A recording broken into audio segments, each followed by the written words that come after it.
You need to understand how your business stacks up compared to others in terms of its value. Did you know that there were 6 million U.S. employer businesses? And of those 6 million, just 18,000, less than 1%, are publicly traded companies. Those publicly traded companies have values, business values, between 10 million and 100 million. It's very simple to determine the business value of a publicly traded company. You simply take the stock price in the market and multiply it by the number of shares that they've sold, and that tells you the value of that business. That's called the market cap, market capitalization. I'm sure you've heard small cap, mid cap, large cap. Large cap meaning large company, large value. Small cap meaning small publicly traded company, small value. Keep in mind, there are only 18,000 publicly traded companies in the United States. Middle market companies, there are roughly 625,000 middle market companies.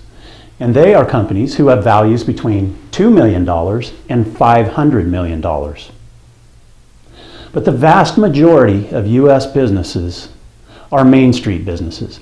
5.4 million out of 6 million employer businesses in the United States have a value of less than $2 million.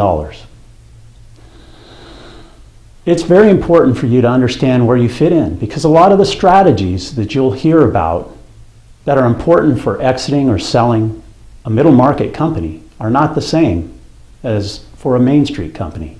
So you need to be able to identify whether your company is a Main Street company or a middle market company in order to understand what the best strategy is for you. Let's go on and let's start to explore some of the differences between Main Street and middle market to give you a better understanding. If you remember back on our multiples slide, we showed that middle market companies, these are middle market companies, had sold for multiples in 1997 9.5 times earnings. By year 2000, middle market companies were selling for 6.5 times earnings. And again, by 2005, they were selling for 9.5 times earnings. So as we go on to our next slide and we see publicly traded middle market and Main Street companies, you'll note that publicly traded companies sell for a multiple of 10 plus times earnings. In fact, as of the making of this video, the S&P 500 was selling for on average 13 times the earnings of those companies. It would take 13 years of returns to recoup the investment you made when you purchased the S&P 500 or an index fund in the S&P 500. That is a return on investment. 13 years is actually a return on investment of 7%. The return on investment in publicly traded companies is generally less than 10% on average. Middle market companies, however, as we saw on the previous slide, sell for a 6 to 10 multiple. That's a 10 to 19% return on investment. And the 6 to 10 multiple means that it takes 6 to 10 years to recoup your initial investment in purchasing that company. But many Main Street businesses are surprised to find out that their company will only sell for 3 to 5 times earnings. Now that's a 20 to 33% return on investment. That's a high return on investment. But it also is because they are very risky. I mean, think about it. 98% of Main Street businesses fail. They're a very risky asset. We're going to talk quite a bit more about risk management in strategy number 3, developing investments outside your business. And we'll show you how successful entrepreneurs manage their investments outside of their business and compensate for this excessive risk that they have in their Main Street company. So to give you an idea, a few more ways that you can evaluate whether you're a middle market or Main Street company, let's take a look at this next slide. Main Street companies will have a value under $2 million. On your tax return, if your profit is under $500,000, you're a Main Street company. If your profit is over $500,000, you're a middle market company, and most likely your business is worth more than $2 million.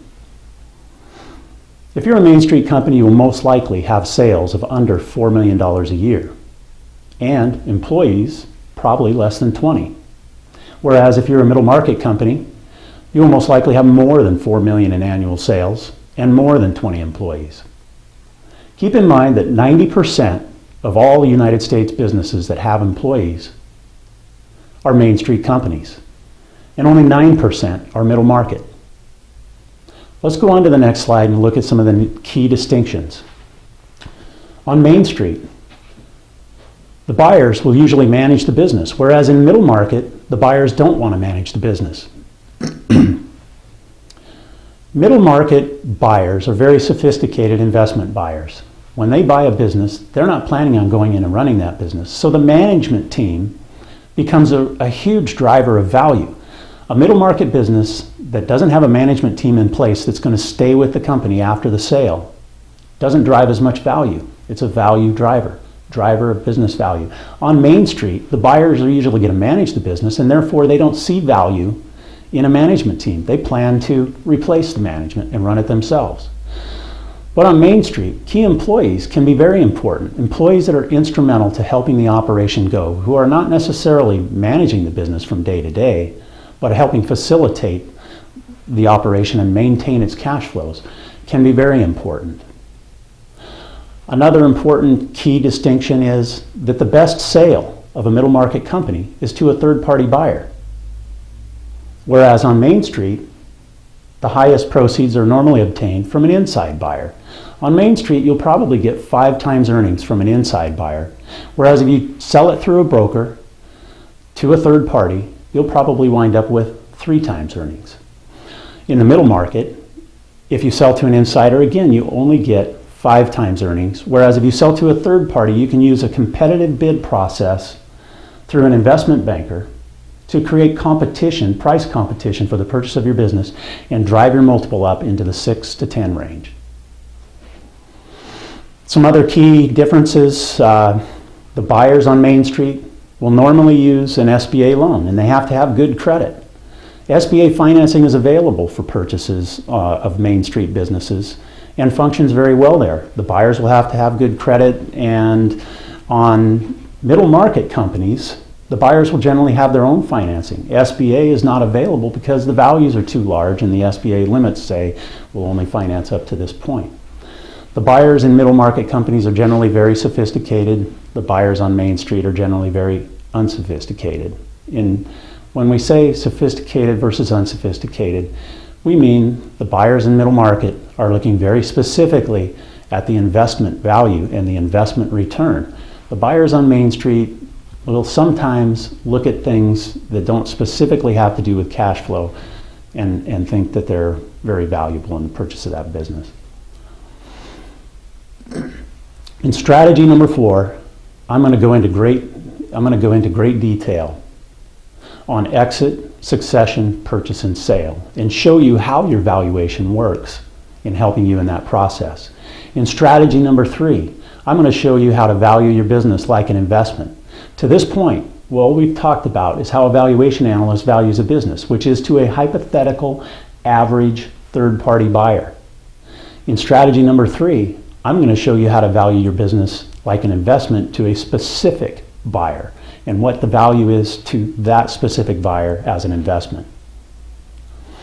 In strategy number 2, I'm going to show you how to use your business valuation in support of key IRS positions, tax positions that will minimize your taxes, save you money on taxes, helping you to build your wealth.